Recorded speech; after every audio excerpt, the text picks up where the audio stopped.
What is it, guys? Scarf Yes, I did. Pipe cleaners, 2 pom-poms, one is blue and one is pink. Okay. White liquid glue, Okay, a that's right. sequence glitter, Alright, and so 2 let's see. Crayola markers, one was red and one was blue. Cool. Crayons, I think there's like 7 or 8. And red scissors, some yellow clay. There was like, I think 3 tissue papers and watercolor set. And I saw a blue unicorn glitter, Okay. and that's all I got. All right. So how many was that about? Over 20? 5, 6, 7, 8. Fatty Booger Boy! Booger Boy! 29.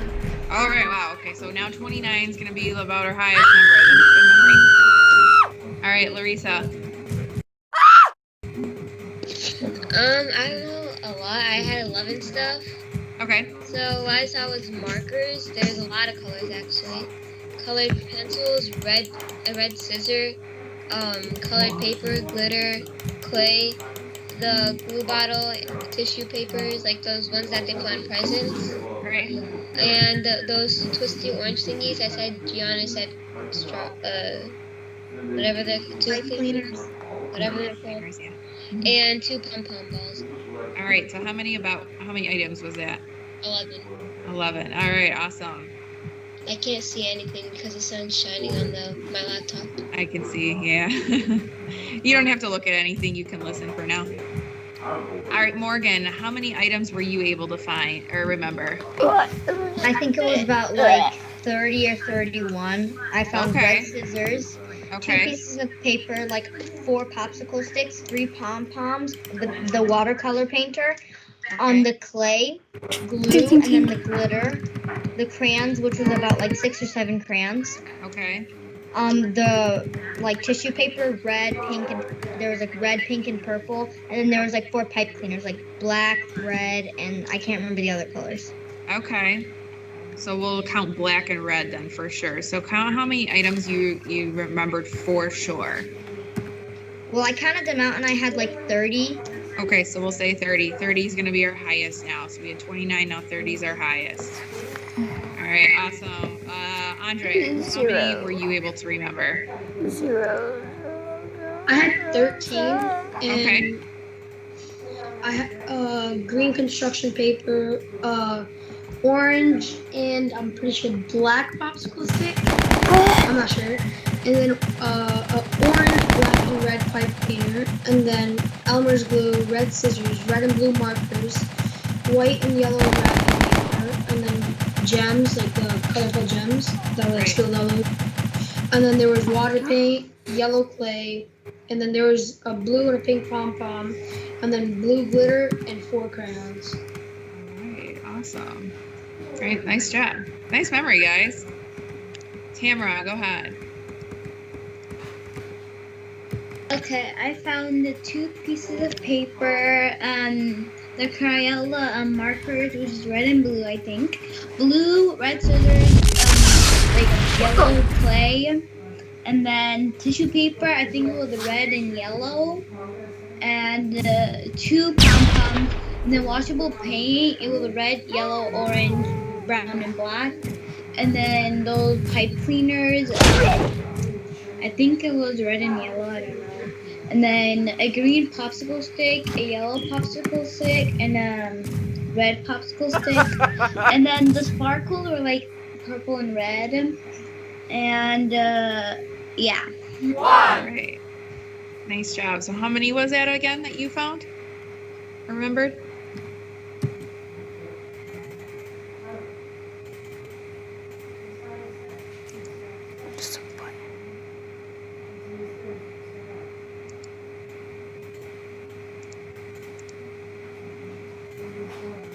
None. I don't, it's either like 28 or 29 or 30. Okay. So it seems like 30 is going to be probably our highest. All right. So we had a couple people at 30. Lillian, did you have something that you wanted to say? Yeah, I counted it up. Like, between all of the stuff, I got somewhere in between like 35 and 37. Okay, so then that would be our highest. So really nice memory. So what I did, guys, is I put it back up on the screen for us because I know some of us were like, I can't remember what it was that I was looking at. So I just figured I'd give you kind of like a quick reminder of what you were looking at for a minute so that you could see it once more. But all right, guys, so we're going to move on to our next thing. The next thing we're going to talk a little bit about are kind of emotions, how we're feeling, and we're going to kind of connect that into art. Okay, so I have a book for you. I'm sorry, guys, the book might be a little young. All right, but the book that I originally had for us, the video for it was just a little too long, and if I was bored for it, I know you guys would be. So this one's a little bit shorter. All right. It still has a lot to do with obviously the emotions, and it gets the idea across. It deals with color. So a few things I want you to think about when you watch this are your emotions and how you feel. Pay close attention to the use of color. All right. And then the last thing I really want you to think about is how art and emotion are connected with each other. Okay, so I really want us to think about that as we're watching it. So I'm gonna switch my screen over for you. The video is a little on the quiet side. So if you have a hard time hearing it, please turn the volume on your end as high up as it'll go, because I have it as high up as it'll go on my end. All right. So you should be seeing a different screen, and I'm going to hit play for us.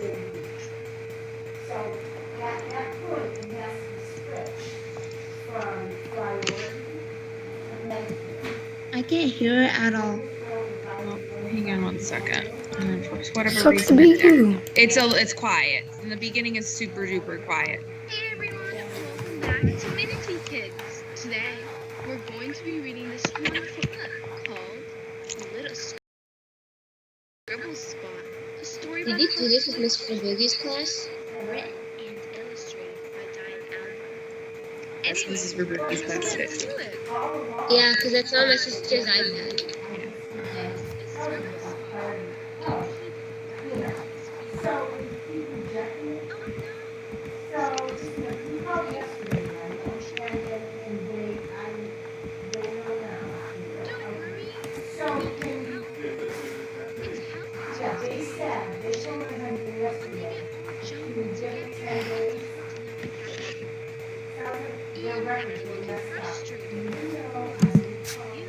What the?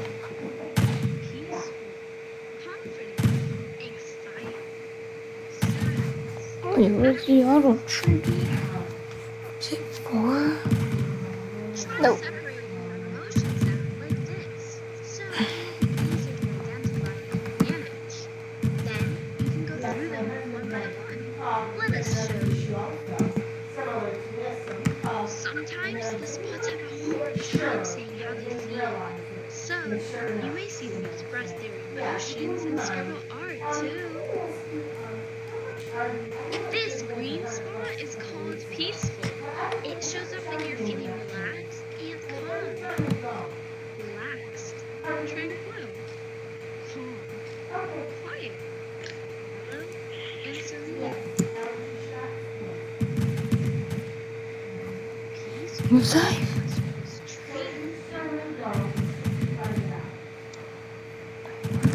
This blue spot is called sad.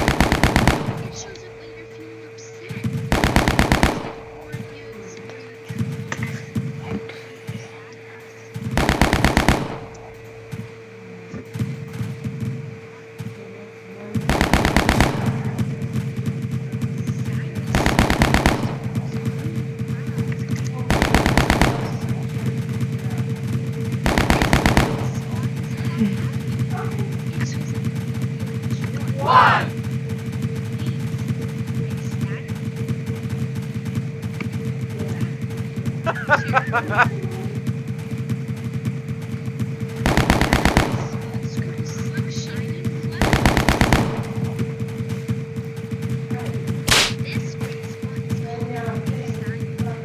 It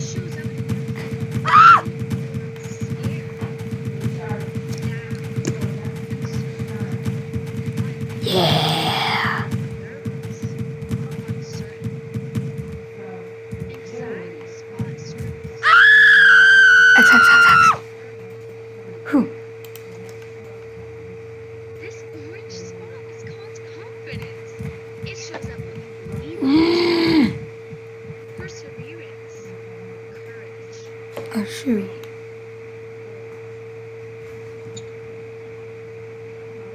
Confidence spot scribbles strength and determination. This red Yeah. spot is called anger. It shows up when you're feeling frustrated, afraid, or hurt. Impatient, annoyed. Temper, mad. Angry spot scribbles chaos. That should be it. Scribble spot, how do you feel now? Wait, where are you going?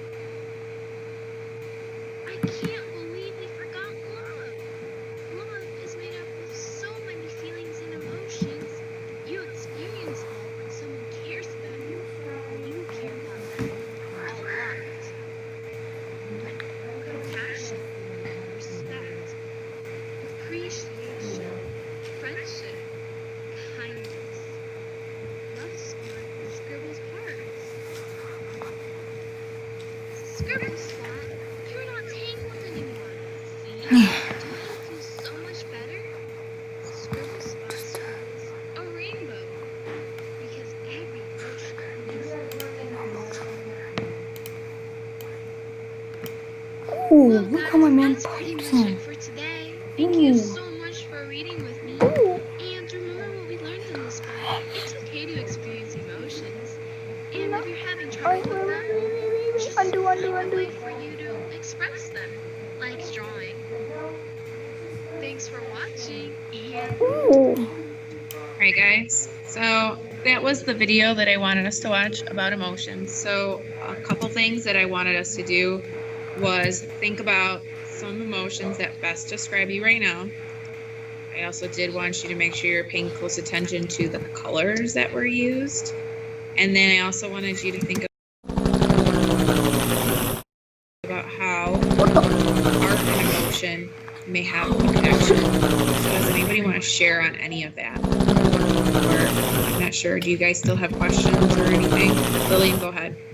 Okay, so I'm gonna answer the second question that Okay. you gave, like how is art and emotion connected? Like for me, like if I experience like any emotion, even if I'm just like kind of bored, I just draw and I kind of like express myself. Like it kind of helps me like relieve my anxiety, or if I'm thinking, or if something's in my head, like drawing really just helps me like relieve my stress. So like I feel like drawing just calms me, so I guess that's kind of how they're connected. Agreed. Yeah, I totally agree on that. Awesome. Thanks. Gianna, did you have something to say?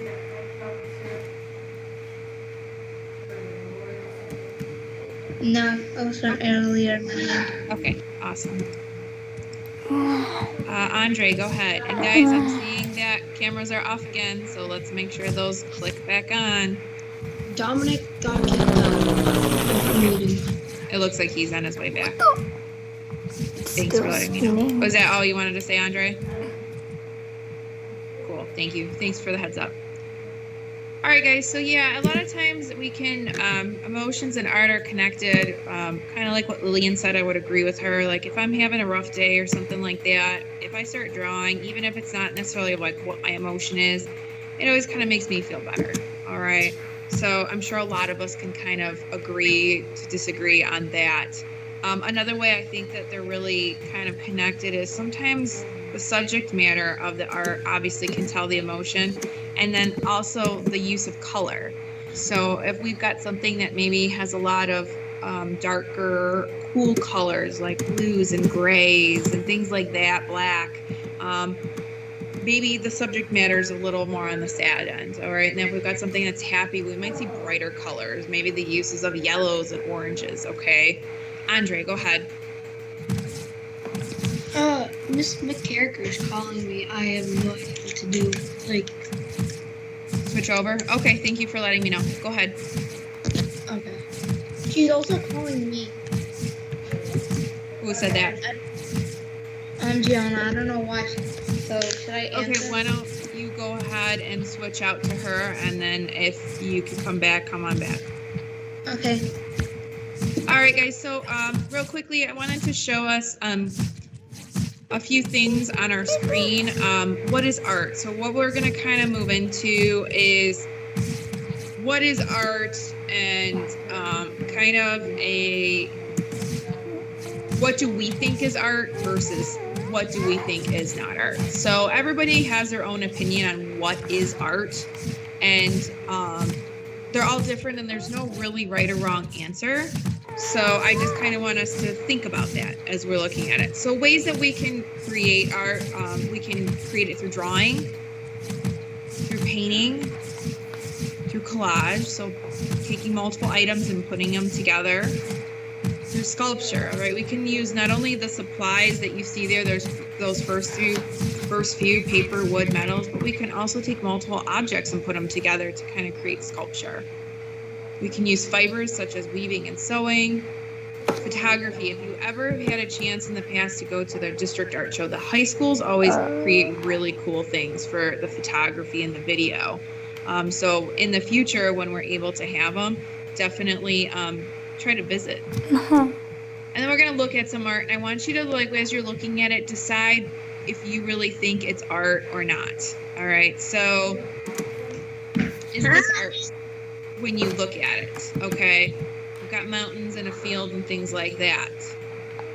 And then we've got the complete opposite. We've got abstract art. So when we look at abstract art, we might not always be able to make a picture out, or maybe the artist wants us to use our imagination and think, you know, see a picture or see something that's in there. Then we've got this graphite drawing with pencil. All right, so do you think that's art? Or how about this one?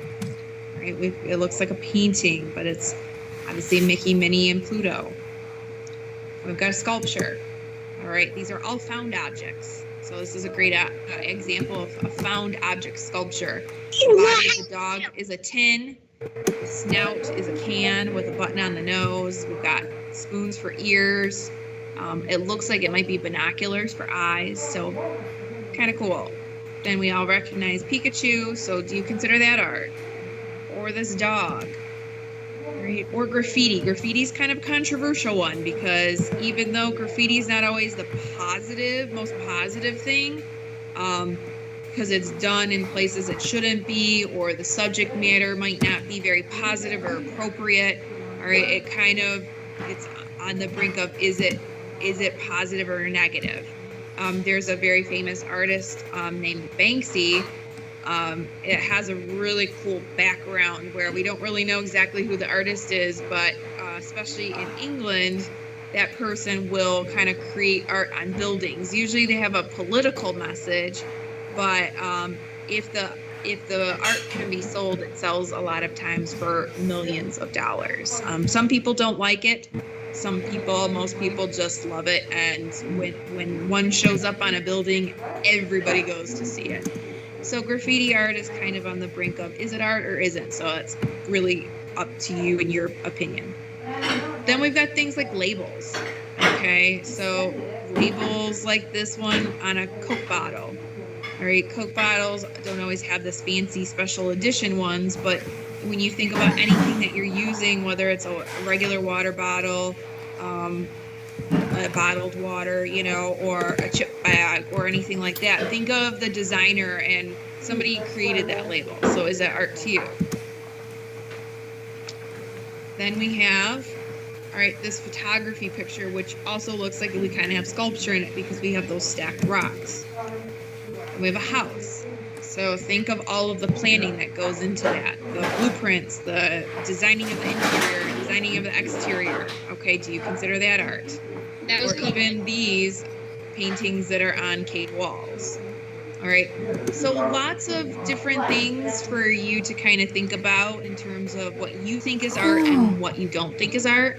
And now I kind of have a video that kind of plays off of that. And you might recognize some of the art that's in here because last year, if you had me as an art teacher, it was this, a banana taped to a wall in an art gallery in Miami. And it and two other versions of it were valued at US $120,000. The piece, titled Comedian by Italian artist Maurizio Catalan, a guy also famous for creating a gold-plated toilet called America, ended up being eaten by another artist who said his act was performance art. Yeah, I think that guy's the real comedian here. But before the wall banana met with a tragic end, it really was art. Popular art. It hung in a gallery, heaps of people came to see it, and let's not forget, someone thought it was more valuable than a luxury sports car. But it's not the first seemingly ordinary thing to go up in an art gallery. Here are a few of my personal faves. My Bed by Tracy Emin. Yoko Ono's Apple, and Artist's Poop by Piero Manzoni, which is exactly what it sounds like. But I like clicking. There have even been a few times in history when art inside a gallery has been accidentally thrown out because someone thought it was literally rubbish. And then, of course, there is literally rubbish that's become art. So I started packaging New York City garbage back in 2001. American artist Justin Genak picks up trash around New York City and packages it in a sealed Perspex cube of his own design. Sometimes I'll find a parking ticket, and almost every time I find a parking ticket, it's ripped in half. And so you know, like, what happened. They saw it and they were like, nope, not doing that, and threw it on the ground. And so I love that every piece of garbage played a role in someone's life, you know, for a minute or a few minutes, and has a story behind it. Justin says he never expected his art to become so popular. I have a very strong gag reflex.